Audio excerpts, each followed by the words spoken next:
नमस्कार दोस्तों, स्वागत है आपका हमारे अपने YouTube channel SSC railway coaching centre में। आज हम देखने वाले हैं आईसीएआर की जो टेक्नीशियन की पोस्ट निकाली गई है, उसमें जो साइंस सब्जेक्ट आता है आपका, जो 25 मार्क के लिए पूछा जाता है। ठीक है, उसमें से तीन सब्जेक्ट आते हैं, केमिस्ट्री, फिजिक्स और बायोलॉजी। तो 7 या 8 क्वेश्चन फिजिक्स, 7 या 8 क्वेश्चन केमिस्ट्री और 10 के आसपास के क्वेश्चन जो है वो बायोलॉजी से पूछे जाते हैं। तो उसी के बारे में इस वीडियो में हम आज जानने वाले हैं। लगभग हम 150 क्वेश्चन देखेंगे जो प्रीवियस ईयर पूछे गए हैं और उसी एग्ज़ाम में कि टेक्नीशियन की पोस्ट के लिए है। ठीक है, आज इस वीडियो में हम लगभग 30 से 35 क्वेश्चन देखेंगे, यानी कि ज़्यादा लंबा भी वीडियो ना हो और आपको भी देखने में मज़ा आए। ठीक है, और ये जो क्वेश्चन है वो बड़ी मेहनत से मिले हैं, तो आपको इनको पूरा रट लेना है। ठीक है, तो अगर आपने हमारे चैनल को अभी तक सब्सक्राइब नहीं किया है तो चैनल को पहले सब्सक्राइब कर ले, लाइक कर दे, ताकि ज़्यादा से ज़्यादा बच्चों को इसका फ़ायदा मिल सके। और बिल्कुल फ्री है, सब्सक्राइब कर लो। ठीक है, तो चलते हैं हमारे पहले ही क्वेश्चन की ओर। और पहला क्वेश्चन है हमारा, 10 का घातांक 18 का पूर्व प्रत्यय क्या है। और ये जो क्वेश्चन है वो इतना इम्पोर्टेंट है कि आपको हर एक एग्ज़ाम में ये क्वेश्चन मिल जाता है और आईसीएआर ने भी ये पूछ लिया है। तो इसका जो ऑप्शन ए है वो है मिली, ऑप्शन बी है पेंटा, ऑप्शन सी है एक्सा, ऑप्शन डी है टेरा। तो आपको बताना है कि 18 घातांक 10 का घातांक जो 18 है उसका पूर्व प्रत्यय या प्रीफिक्स क्या है।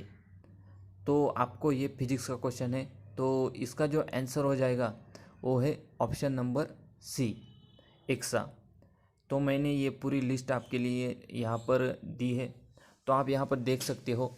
इनका जो नाम है वो हिंदी में भी सेम है, इसलिए मैंने उनको हिंदी में नहीं लिखा है। तो आप देख सकते हो, एक तरफ है माइनस में दिया गया है और एक तरफ है प्लस में।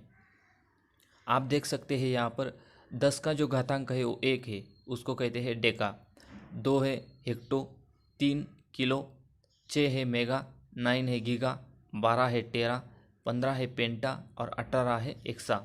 तो उसे जो आपको प्लस की साइड में है उसे उसी तरह आपको माइनस की साइड के है वो भी सारे याद रखने हैं। मतलब ये आपको रट के रखना है। एक बात जो हम सिंपल भाषा में हम कहते हैं कि इसको बिल्कुल आपको रट के ही रखना है, क्योंकि इस पर एक क्वेश्चन आने की संभावना बहुत ज़्यादा होती है। तो माइनस का आप देख सकते हो, डेसी, सेंटी, मिली, माइक्रो, नैनो, पिको, फेम्टो, एंटो। इसमें अगर आप 2-4 बार अगर इनको रिवाइज करेंगे तो ये आसानी से आपको याद हो जाएंगे। और ज़्यादा नहीं है, 1, 2, 3, उसके बाद 6, 9, 12, 15, 18 इस रेशो में है। तो 18 तक ही हमको पूछे जाते हैं किसी भी एग्ज़ाम में। उसके आगे भी है पर उनको करने की आपको ज़रूरत नहीं है। अगला क्वेश्चन देखते हैं हम। दूसरा क्वेश्चन है, विद्युत सेल किस ऊर्जा का रूपांतर विद्युत ऊर्जा में करता है। तो ये भी उतना ही इम्पोर्टेंट क्वेश्चन है और ये भी आईसीएआर में पूछा गया है। तो इसका जो पहला ऑप्शन है वो है यांत्रिक ऊर्जा, बी है सौर ऊर्जा, सी है विद्युत ऊर्जा और डी है रासायनिक ऊर्जा, तो केमिकल एनर्जी। ठीक है, आपको इसका जो आंसर है वो मतलब अगर पता है तो कमेंट बॉक्स में लिखना है। ठीक है, तो इसका जो आंसर हो जाएगा वो है ऑप्शन नंबर डी, यानी कि रासायनिक ऊर्जा। अगला क्वेश्चन है, गैलीलियो का नियम या जड़त्व का नियम न्यूटन के किस नियम को कहते हैं। ये भी बहुत बार पूछा जा चुका है और आईसीएआर ने भी इसको पूछ लिया है। वनडे एग्ज़ामों में ऐसे ही क्वेश्चन ज़्यादा आते हैं जो सिंगल लाइन के होते हैं, तो आपको ज़्यादा जो अंदर जाने की ज़रूरत नहीं होती, या घुमा फिरा के बहुत सारे क्वेश्चन ऐसे नहीं पूछे जाते। जैसे कि आपके स्टेट पीसीएस में जो घुमा फिरा के क्वेश्चन पूछे जाते हैं वैसा यहाँ पर नहीं होता है। तो इसका पहला ऑप्शन है पहला नियम, बी ऑप्शन है दूसरा नियम, सी ऑप्शन है तीसरा नियम और डी है इनमें से कोई नहीं। इसका जो आंसर हो जाएगा वो है ए, यानी कि पहला नियम। तो गैलीलियो का नियम और जड़त्व का नियम जो है उसी को न्यूटन का पहला नियम कहते हैं। और न्यूटन के पहले नियम को ही इन दोनों नामों से भी पुकारा जाता है, तो ये आपको याद रखना है। वैसे तो न्यूटन का तीसरा नियम भी कभी कभी पूछ लिया जाता है कि every action there is equal and opposite reaction, ये भी आपको याद रखना है। तो इसका जो आंसर सही हो जाएगा वो है ऑप्शन नंबर ए, यानी कि पहला नियम जो है न्यूटन का, उसको ही गैलीलियो का नियम या जड़त्व का नियम कहते हैं। तो हम चलते हैं अभी अगले क्वेश्चन की ओर। अगर आपको पता होता है आंसर तो वीडियो रोककर आपको कमेंट बॉक्स में आंसर देना है। तो चौथा जो क्वेश्चन है हमारा वो है अभी केंद्रीय बल यानी कि सेंट्रीपिटल बल किसे कहा जाता है।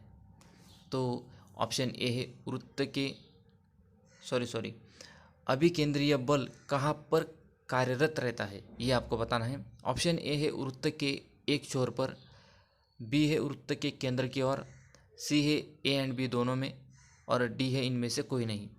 तो इसका जो है आपको सही आंसर बताना है। इसका जो सही आंसर हो जाएगा दोस्तों वो है ऑप्शन नंबर जो है बी। ठीक है, जो अभिकेंद्रीय बल होता है वो वृत्त के केंद्र की ओर होता है। अगला क्वेश्चन देखते हैं, गुरुत्व बल के बारे में कौन सा कथन असत्य है। आपको असत्य पूछा गया है, आप जो क्वेश्चन है वो ठीक से पढ़ना है आपको। ऑप्शन ए है ध्रुव पर गुरुत्वीय बल अधिक होता है, बी विषुवत वृत्त पर न्यूनतम होता है, पृथ्वी के ऊपर जाने से गुरुत्वीय बल में कमी आती है, और ऑप्शन डी है पृथ्वी के नीचे जाने पर गुरुत्वीय बल बढ़ता जाता है। तो आपको इसका सही आंसर बताना है। ये भी क्वेश्चन इतना इम्पोर्टेंट है कि इस पर बहुत सारे क्वेश्चन बन सकते हैं। जैसे कि इस बार एक बार पूछा गया था कि गुरुत्व बल के बारे में कौन सा कथन असत्य है। तो इसका जो आंसर हो जाएगा वो है ऑप्शन नंबर डी, यानी कि गुरुत्वीय बल बढ़ता नहीं है, कम होता जाता है जैसे जैसे हम पृथ्वी के अंदर जाते हैं। अगला क्वेश्चन है हमारा छठा क्वेश्चन है, एक बार इज इक्वल टू। तो ऑप्शन ए है 10⁻³ न्यूटन पर मीटर स्क्वायर, ऑप्शन बी है 10⁻⁴ न्यूटन पर मीटर स्क्वायर, ऑप्शन सी है 10⁻⁵ न्यूटन पर मीटर स्क्वायर, ऑप्शन डी है 10⁻⁶ न्यूटन पर मीटर स्क्वायर। तो इसका जो सही आंसर हो जाएगा वो है ऑप्शन नंबर जो है आपका वो है सी, 10⁻⁵ न्यूटन पर मीटर स्क्वायर, ये एक बार के बराबर होता है। अगला क्वेश्चन है सातवां, बैरोमीटर का पाठ्यांक जब अचानक नीचे गिरता है तो इसमें से कौन सी घटना होती है, ये आपको बताना है। ऑप्शन ए है वर्षा होती है, ऑप्शन बी है दिन साफ रहता है, ऑप्शन सी है आंधी आने की संभावना होती है, और ऑप्शन डी है कोई प्रभाव नहीं होता है। तो इसका जो आंसर हो जाएगा दोस्तों वो है ऑप्शन नंबर सी, यानी कि आंधी आने की संभावना होती है जब पाठ्यांक अचानक नीचे गिरता है। अगला क्वेश्चन है hydraulic lift, hydraulic brake, hydraulic press किसके उदाहरण है। अगर आपको आंसर पता है तो आपको वीडियो को रोककर कमेंट बॉक्स में पहले आंसर देना है, उसके बाद ही आंसर देखना है। ठीक है, तो इसका जो पहला ऑप्शन है पास्कल का नियम, दूसरा है न्यूटन का नियम, सी है गैलीलियो का नियम, और ऑप्शन डी है इनमें से कोई नहीं। तो आपको सोचकर बताना है कि इसका जो सही आंसर है वो क्या हो सकता है। तो इसका जो आंसर हो जाएगा वो है ऑप्शन नंबर ए, यानी कि पास्कल का नियम।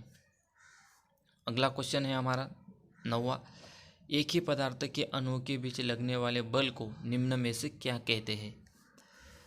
ऑप्शन ए है असंजक बल, ऑप्शन बी है पदार्थ की शानता यानी कि विस्कोसिटी, ऑप्शन सी है शान बल यानी कि विस्कस फोर्स, ऑप्शन डी है ससंजक बल यानी कि कोहेसिव फोर्स। तो इसका आंसर आपको बताना है। इसका जो आंसर हो जाएगा दोस्तों वो है ऑप्शन नंबर डी, यानी कि कोहेसिव फोर्स कहते हैं ससंजक बल। 10वां क्वेश्चन है पृष्ठ तनाव का एसआई यूनिट क्या है। आपको यूनिट भी पूछ लिए जाते हैं, जो 7 मूलभूत यूनिट है आपको वो भी याद रखने हैं। इसका जो ऑप्शन ए है वो है न्यूटन, बी है न्यूटन पर मीटर स्क्वायर, ऑप्शन सी है मीटर, और ऑप्शन जो डी है वो है इनमें से कोई नहीं। तो इसका आपको सही आंसर बताना है। तो इसका जो सही आंसर हो जाएगा वो है न्यूटन पर मीटर स्क्वायर, यानी कि ऑप्शन नंबर बी पृष्ठ तनाव का, सरफेस टेंशन का एसआई यूनिट है। अगला क्वेश्चन, मनुष्य की श्रवण क्षमता क्या है? ये भी क्वेश्चन बहुत बार पूछा गया है। कभी कभी ऐसा पूछ लेते हैं कि श्रवण क्षमता कब से शुरू होती है या ज़्यादा से ज़्यादा कितनी है, तो इसमें मैंने दोनों ही डाल दिए हैं। ऑप्शन ए है 20 हर्ट्ज से 20,000 हर्ट्ज तक, बी है 20 हर्ट्ज से 10,000 हर्ट्ज तक, ऑप्शन सी है 20 हर्ट्ज से 15,000 हर्ट्ज तक, और डी है 20 हर्ट्ज से 22,000 हर्ट्ज तक। तो आपको इसका सही आंसर बताना है। तो इसका सही आंसर है ऑप्शन नंबर ए, 20 हर्ट्ज से 20,000 हर्ट्ज तक मनुष्य की जो है श्रवण क्षमता है। ठीक है, अगला क्वेश्चन देखते हैं। निम्न में से किसमें ध्वनि की चाल सबसे अधिक होती है? आपको इसका आंसर बताना है। यह बहुत ही सिंपल क्वेश्चन आप कह सकते हो, या इसको कंफ्यूजिंग क्वेश्चन भी कह सकते हो, क्योंकि कंफ्यूज करने वाला ये क्वेश्चन है। आप बहुत सारे लोगों को पता होगा कि लोहे में ध्वनि की जो चाल है वो ज़्यादा होती है, मतलब ऐसा बुक में लिखा होता है। तो लेकिन कैसा है, कांच में जो है वो सबसे ज़्यादा स्पीड है, जो आप देख सकते हो यहाँ पर। ऑप्शन नंबर जो सी है आपका इस क्वेश्चन का आंसर है। तो कांच में जो स्पीड होती है दोस्तों वो है 5,640 मीटर पर सेकंड की जो स्पीड होती है ध्वनि की, वो कांच में होती है। वायु में कम होती है। ऑप्शन बी जो है जल में भी कम होती है और पारा में भी कम होती है उससे। तो कांच में सबसे ज़्यादा होती है और लोहे से भी ज़्यादा कांच में होती है, ये भी आपको याद रखना है। ऑप्शन नंबर 13 है, डीएनए का पूर्ण रूप आपको बताना है कि क्या है। ये ऐसे भी क्वेश्चन आईसीआर पूछ लेती है, देखिए कितना सिंपल क्वेश्चन है ये। तो ऑप्शन ए है D ribonucleic acid, option B है, सॉरी इसमें डी हो गया है, ये ऑप्शन नंबर बी है auxin ribonucleic acid, option number C है डी ऑक्सी रिबोन्यूक्लिक एसिड, और ऑप्शन नंबर डी है इनमें से कोई नहीं। तो आपको इसका सही आंसर बताना है। तो इसका जो सही आंसर हो जाएगा वो है ऑप्शन नंबर जो है आपका सी, डी ऑक्सी रिबोन्यूक्लिक एसिड। ये डीएनए का जो है फुल फॉर्म है और शॉर्ट फॉर्म है डीएनए। वैसे ही आरएनए का भी पूछ लेते हैं आपको, तो उसका भी याद रखना है, आरएनए का है रिबोन्यूक्लिक एसिड। अगला क्वेश्चन देखते हैं 14 नंबर का। निम्न में से किसका ध्वनि की चाल पर प्रभाव नहीं पड़ता है? यानी कि ऐसी कौन सी घटना है जिसमें ध्वनि बिल्कुल भी अपनी चाल जो है, मतलब उसकी ध्वनि की चाल पर कोई प्रभाव नहीं पड़ता है। ऑप्शन ए है जब माध्यम में परिवर्तन होता है, ऑप्शन बी है ताप में परिवर्तन होता है तब, ऑप्शन सी है माध्यम का न होना, यानी कि जैसे हवा, जल, ऑप्शन डी है दाब में परिवर्तन। इसका आपको अगर आंसर पता है तो पहले आपको आंसर देना है, उसके बाद ये आंसर देखना है। तो इसका जो सही आंसर हो जाएगा वो है, ज़रा सोच के बताइए आप कि क्या हो सकता है। तो इसका जो आंसर है दोस्तों मैं बता ही देता हूँ, ऑप्शन नंबर डी है। ठीक है, हम थोड़ा आपको समय दे सकते थे, लेकिन कैसा है कि वीडियो ज़्यादा लंबी हो जाती है तो आपको भी देखने में मज़ा नहीं आता है, तो हम जल्दी जल्दी करेंगे। आंसर मैं बताता चलूँगा, अगर आपको पता है तो आप वीडियो रोक कर भी आंसर दे सकते हो। तो ऑप्शन नंबर डी दाब में परिवर्तन इसका सही आंसर है। 15 नंबर का क्वेश्चन है, कोशिका विभाजन यानी कि सेल डिवीजन को सर्वप्रथम किसने देखा? ये बहुत ही इंपॉर्टेंट क्वेश्चन है। ऐसा बहुत बार पूछ लिया जाता है कि इसका जनक कौन है, इसका जो निर्माण करता है वो कौन है। जैसे कि बायोलॉजी में ये बहुत सारे क्वेश्चन ऐसे पूछे जाते हैं आईसीएआर में, तो आपको इसका जो है वो आंसर बताना है। ऑप्शन ए है लैम्मार्क, ऑप्शन बी है विर्चोव, ऑप्शन सी है पास्कल, ऑप्शन डी है उपरोक्त में से सभी। अगर आपको आंसर पता है तो मैंने जैसे बताया कि आपको पहले आंसर बताना है, उसके बाद ही आगे वीडियो देखना है। तो इसका जो सही आंसर हो जाएगा वो है ऑप्शन नंबर आपका बी, विर्चोव। ठीक है, तो हम अगले क्वेश्चन की ओर चलते हैं। अभी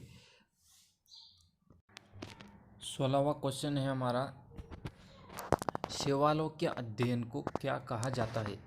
यह भी बहुत ही इंपॉर्टेंट क्वेश्चन है। इस पर बहुत बार क्वेश्चन पूछा जा चुका है। अब तक आईसीएआर में लगभग 3 बार इसमें क्वेश्चन पूछा जा चुका है कि शैवालों के अध्ययन को क्या कहते हैं। जैसे कि ऑप्शन ए है माइकोलॉजी, ऑप्शन बी है फाइकोलॉजी, ऑप्शन सी है बायोलॉजी और ऑप्शन डी है डेंटोलॉजी। तो इसका जो सही आंसर हो जाएगा, वो बताने से पहले मैं आपको ये बताता हूँ कि माइकोलॉजी जो है वो कहते हैं, आपको माइकोलॉजी पता होगा कि माइकोलॉजी कवकों के अध्ययन को कहते हैं। जो कवक होते हैं, जो फंगस कहते हैं अंग्रेज़ी में उसे।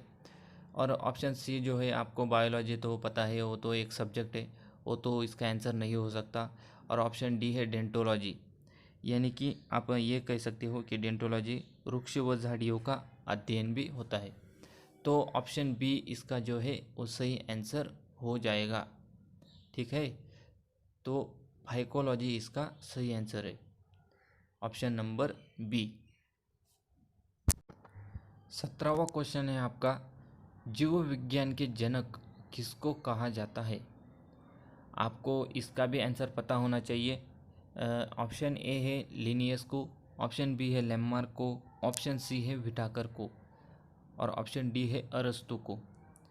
तो आपको ये भी पता होना चाहिए कि जो जीव विज्ञान का सर्वप्रथम शब्द का प्रयोग किया गया था वो था लैमार्क की, मतलब लैमार्क ने किया था जीव विज्ञान शब्द का प्रयोग।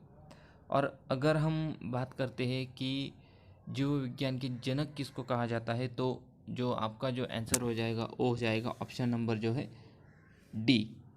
ठीक है, अरस्तु को जीव विज्ञान का जनक कहा जाता है और उनको जंतु विज्ञान के जनक भी कहा जाता है। ये आपको याद रखना है, ऑप्शन नंबर डी इसका सही आंसर है।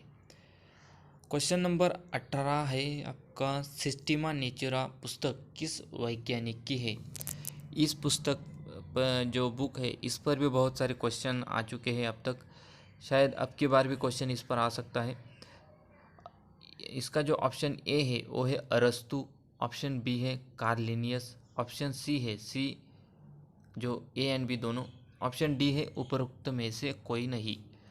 तो इसका सही आंसर आपको अगर पता है तो आप बिल्कुल कमेंट बॉक्स में दे सकते हो इसका आंसर, और अगर पता नहीं है तो आपको वीडियो कंटिन्यू चालू रखना है। और इसका जो आंसर हो जाएगा वो है ऑप्शन नंबर जो है दूसरा, यानी कि कार्ल लिनियस। इनकी ये पुस्तक है और सिस्टेमा नेचुरा ये पुस्तक इनके द्वारा लिखी गई है। तो कार्ल लिनियस ही इसका सही आंसर है। अगले क्वेश्चन की ओर हम बढ़ते हैं। अभी लगभग ये आधा ही घंटे का वीडियो हम रखते हैं, जितने क्वेश्चन होंगे उतने। ठीक है, तो 19वां क्वेश्चन है, निम्न में से किसे प्रोटीन की फैक्ट्री कहा जाता है? ये क्वेश्चन अब तक नहीं पूछा गया है, लेकिन शायद इस बार आईसीएआर में ये क्वेश्चन पूछा जा सकता है। तो ये आपको बिल्कुल याद रखना है कि प्रोटीन की फैक्ट्री किसे कहा जाता है। तो इसका ऑप्शन ए है कोशिका भित्ति, बी है लाइसोसोम, सी है राइबोसोम और ऑप्शन डी है कोशिका केंद्र में, मतलब कोशिका केंद्र को प्रोटीन की फैक्ट्री कहा जाता है। इसका जो सही आंसर हो जाएगा वो हो जाएगा आपका ऑप्शन नंबर जो है वो है सी, यानी कि राइबोसोम जो होते हैं उसको ही प्रोटीन की फैक्ट्री कहा जाता है, क्योंकि वहाँ पर प्रोटीन जनरेट होने होता है, इसलिए उसको प्रोटीन की फैक्ट्री कहा जाता है। राइबोसोम इसका सही आंसर हो जाएगा। अगला क्वेश्चन है, पत्तियों का पीला रंग किस वजह से होता है? तो आपको ये इसका भी आंसर अगर पता है तो बताना है। ऑप्शन नंबर ए है हरित लवक के निर्माण से, बी है कैरोटीन के निर्माण से, सी है ए एंड बी दोनों और डी है इनमें से कोई नहीं। अगर आपने अभी तक चैनल सब्सक्राइब नहीं किया है तो प्लीज़ चैनल को सब्सक्राइब कर दीजिए। ठीक है, ताकि मुझे भी मोटिवेशन मिलता रहे और मैं आपको जिस टॉपिक पर आप वीडियो चाहते हैं वो बनाता रहूँ। इसका जो सही आंसर हो जाएगा वो है ऑप्शन नंबर जो है बी, कैरोटीन के निर्माण से जो है पत्तियों में पीला रंग आ जाता है। तो ये आपको याद रखना है, ऑप्शन नंबर बी, कैरोटीन के निर्माण से। अगले क्वेश्चन की ओर चलते हैं। लगभग 30 क्वेश्चन आज हो जाएंगे और अगले 4 वीडियो में कंप्लीट 200 क्वेश्चन हम कर देंगे। 21वां क्वेश्चन है, डीएनए में निम्न में से कौन सा क्षार नहीं होता। आपको ये पता होगा कि डीएनए में 4 क्षार होते हैं, उनमें से दिए गए हैं, मैंने 3 दिए हैं और एक गलत दिया है यहाँ पर। तो ए ऑप्शन है एडेनिन, बी है थाइमिन, सी है साइटोसिन, डी है यूरोसोल। आपको ये बताना है कि इनमें से कौन सा जो है डीएनए में नहीं होता है। तो इसका जो सही आंसर हो जाएगा, मैं आपको चौथा बताता हूँ, जो है ग्वानिन। ठीक है, ग्वानिन जो है वो चौथा जो है डीएनए का क्षार है। तो इसका जो आंसर हो जाएगा वो है ऑप्शन नंबर डी, यानी कि गलत है, यूरोसोल नहीं होता है इसमें। यूरोसोल जो होता है वो होता है आरएनए में। ठीक है, आरएनए में ग्वानिन की जगह पर यूरोसोल होता है और वो 4 आरएनए के हो जाते हैं फिर। अगला क्वेश्चन है, कोशिका विभाजन कितने प्रकार से होता है। तो इसका जो आंसर है आपको बताना है कमेंट बॉक्स में। ठीक है, तो इसका आंसर मैं आपको नहीं दूंगा, आपको ये अगर आंसर पता है तो देना है, और अगर पता नहीं है तो आपको किसी बुक में या सर्च करके आपको इसका जो है आंसर कमेंट बॉक्स में देना है, लेकिन देना ज़रूर है आंसर। ठीक है, अगला क्वेश्चन है हमारा 23वां क्वेश्चन है, रसायन विज्ञान के जनक किसे कहा जाता है।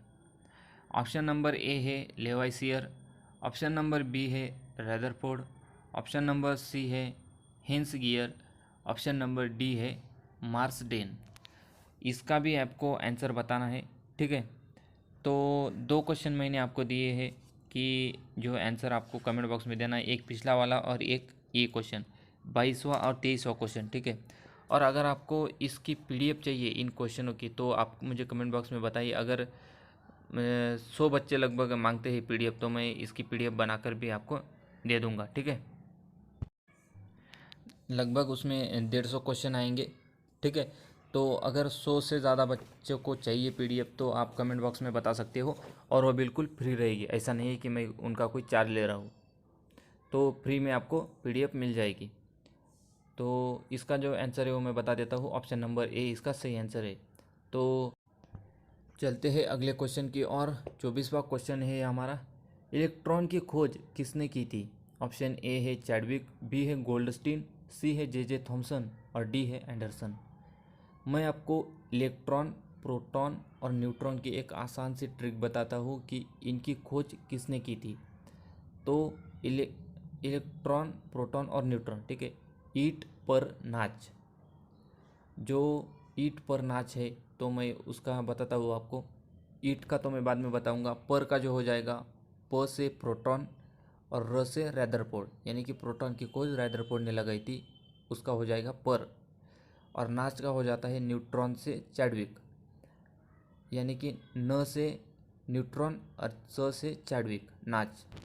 और जो हमारा अभी क्वेश्चन है ये है इलेक्ट्रॉन, तो आपको बताना है इलेक्ट्रॉन का क्या है, ईट, यानी कि आप ईट से ही समझ गए होंगे कि जे थॉमसन इसका जो है सही आंसर हो जाएगा, यानी कि ऑप्शन नंबर सी, इलेक्ट्रॉन की खोज लगाई थी जे थॉमसन ने। तो ईट पर नाच, ये आपको याद रखना है। अगला क्वेश्चन है 25वां क्वेश्चन, समान परमाणु क्रमांक परंतु भिन्न परमाणु द्रव्यमान के परमाणु को क्या कहा जाता है। ये भी क्वेश्चन बहुत बार पूछा जा चुका है आईसीएआर में।